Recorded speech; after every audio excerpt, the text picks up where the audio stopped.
More work than team, even at the top of your game, with all of the work that you can handle and a team, it can feel very overwhelming. You can feel so much anxiety because you're being more reactive than proactive. It can feel like you are taking a few steps forward only to take 10 steps backwards, and everything feels like a dumpster fire. If we haven't met, my name is Rhonda Melody. I built and sold a business all while homeschooling and graduating my 4 children. I really did not have time to get it wrong. And I managed over 400 people at any given time.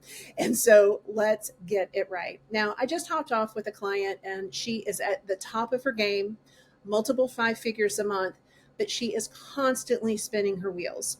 And so, really, the first area of opportunity that I look at with any client, and that I suggest even with our Systems by Design members, is we look at fulfillment. Fulfillment system means that whatever you're selling, it's how you fulfill that sale to the customer, how you deliver what you're selling to the customer. And so I asked just a couple of questions, and really it's a 2-part system. Number one, we need to focus on fulfillment, number one. And so we're writing step by step when someone comes in and they purchase from us, then exactly what happens or what triggers, what automations happen after. A lot of those things were not in place.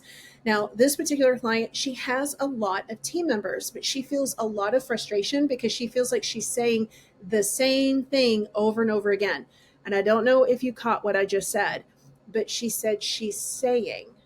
And I said, have we documented what their specific job role is? And she's like, no. Have we documented step by step what that responsibility is to complete the task? No. Those are 2 critical points and areas of opportunity. You're setting yourself up for failure, and you certainly are setting your team up for failure. And so really, more work than team, the logical solution feels like, well, let's just hire more team members. I told her, absolutely not. Before we hire any team members, we are documenting the fulfillment process.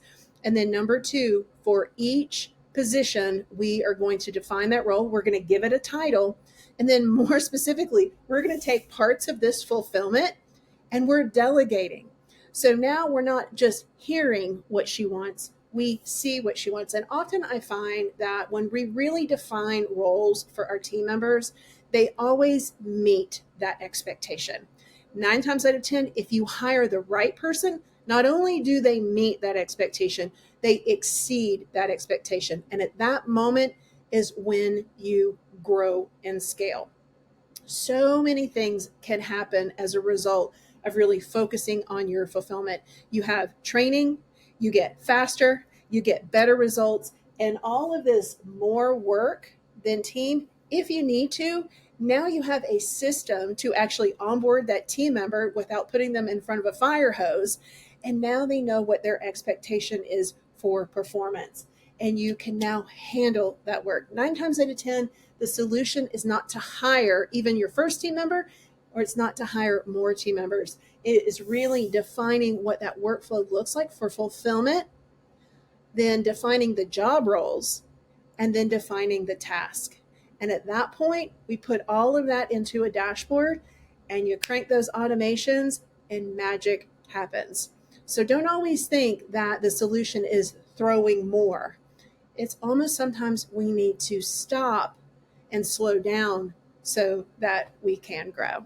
If you want more information about my fulfillment system, just go ahead and put SOP down in the comments.